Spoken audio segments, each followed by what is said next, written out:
વિસાવદરના મોણિયા ગામે એસઆઈઆર પ્રક્રિયામાં ગેરરીતિના ગંભીર આક્ષેપ. યુથ કોંગ્રેસની પ્રાંત અધિકારીને ઉગ્ર રજૂઆત.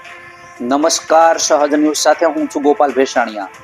વિસાવદરથી અમારા પ્રતિનિધિ સુલતાન ચૌહાણ પાસેથી મળતી માહિતી મુજબ સમગ્ર દેશમાં ચાલી રહેલી સ્પેશિયલ ઇન્ટેન્સિવ રિવિઝન એસઆરઆઈ પ્રક્રિયામાં અંતર્ગત વિસાવદર તાલુકાના મોણિયા ગામે મતદાર યાદીમાં મોટા પાયે ગેરરીતિ થઈ હોવાના ગંભીર આક્ષેપો સામે આવ્યા છે.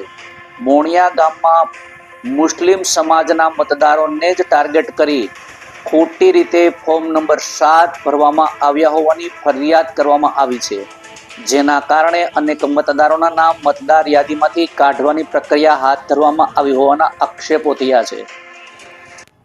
આ ગંભીર બાબતને લઈને આજે વિસાવદર વિધાનસભા યુથ કોંગ્રેસના પ્રમુખ અકિલ ચોટલિયા તેમના સંગઠનના આગેવાનો અને કાર્યકરો સાથે પ્રાંત અધિકારીની કચેરીએ પહોંચ્યા હતા અને લેખિત આવેદનપત્ર પાઠવીને યોગ્ય કાર્યવાહી કરવાની માંગ કરી હતી.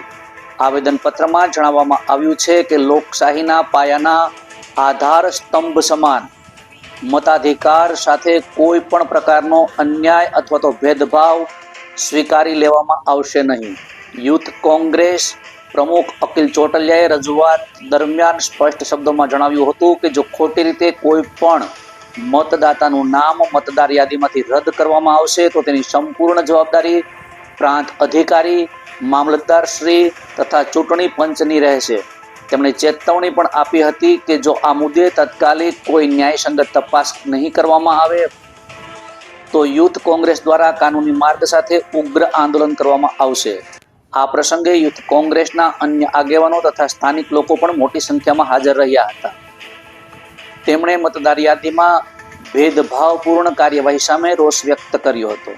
આગેવાનોએ માંગ કરી છે કે મોણિયા ગામમાં ભરાયેલા તમામ ફોર્મ 7 નંબરની તાત્કાલિક તપાસ કરી દોષિતો સામે કડક કાર્યવાહી કરવામાં આવે તેમજ કોઈ પણ નિર્દોષ મતદાતાનું નામ રદ ન થાય તેની ખાતરી આપવામાં આવે.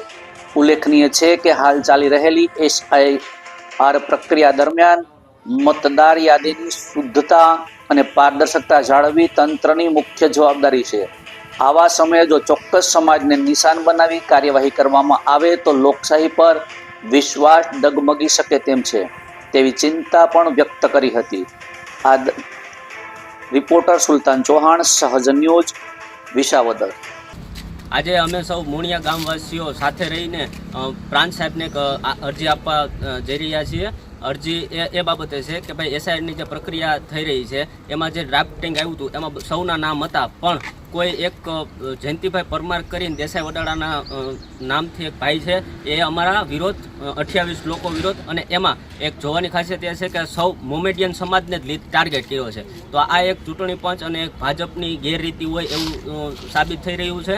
એસઆઈઆરની પ્રક્રિયા દરમિયાન અમે સૌએ તાબડતોબ મહેનત કરી અને જે સાહેબોને બીએલઓને જે જરૂરિયાતના ડોક્યુમેન્ટ હતા એ સૌ અમે પૂર્ણ કરેલા હતા, પરંતુ કોઈ ખોટી રીતે અમારા ઉપર ફોર્મ નંબર 7 કરી અને અરજી કરવામાં આવી છે. તો અમે આ મીડિયાના માધ્યમથી એક રજૂઆત કરીએ છીએ કે ભાઈ જે અમારા નામે ખોટી અરજી કરવામાં આવી છે એના વિરોધ 1950 મુજબ કાર્યવાહી હાથ ધરવામાં આવે, અને જો અમારા કોઈના આ 28 અમે ડોક્યુમેન્ટ અરજીઓ સાથે આજે સૌ આવ્યા છીએ અને અમારા ખોટી રીતે ખૈરા કર્યા વગર કોઈના પણ નામ મતદાર યાદીમાંથી કમી કરવામાં આવશે તેની સંપૂર્ણ જવાબદારી પ્રાંત સાહેબ, મામલતદાર સાહેબ, ચૂંટણી પંચ અને જે તે બીએલઓની રહે. જય હિન્દ, જય ભારત, ભારતીય જનતા જિંદાબાદ.